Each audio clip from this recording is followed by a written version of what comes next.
There are lots of research supporting that tidying and decluttering your physical workspace has got a lot of benefits. In this video, we'll look a bit at the benefits of tidying and decluttering and just go through some practical steps to make it happen.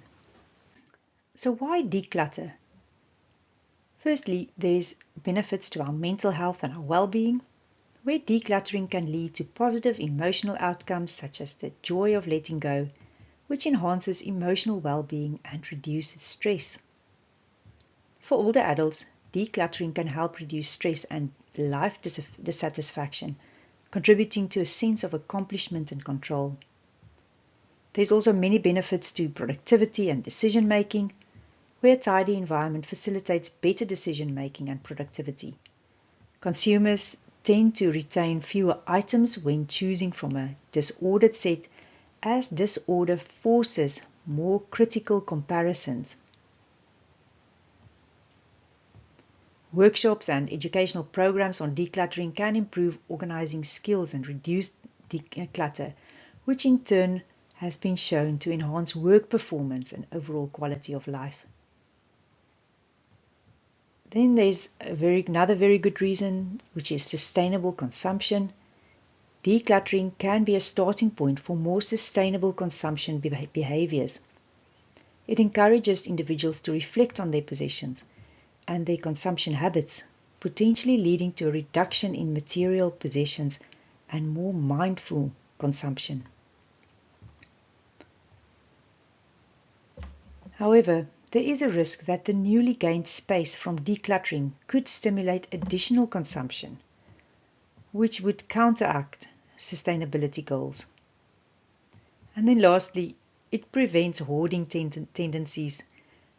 Early intervention through educational workshop can prevent the development of hoarding disorders by teaching effective decluttering and organizing skills. Marie Kondo has devised the KonMari method of cleaning and tidying up, and she has 6 basic rules of tidying. The first is to commit yourself to tidying, and that's the same as for everything else in life. We need to be committed in order for us to follow through. And to be committed, you need to imagine your ideal lifestyle. So you have to have a bigger picture of your life and why you want to clean up in order for a decluttered and clean area to form part of it. Then first you discard, so you go through every room and you throw out what you don't need. Then you tidy by category and not by location. We often go from room to room and we declutter from location to location. And she says, no, tidy by category rather by location. And you can find more information on her website. Follow the right order, and she suggests that we start with the easy wins first, so that we can get that dopamine release and that feeling of accomplishment, which will motivate us to push harder and go for the more difficult areas and categories. And this is a very interesting one. As she describes, ask yourself if it sparks joy. So if you're struggling to throw something out, ask yourself, does this item spark joy?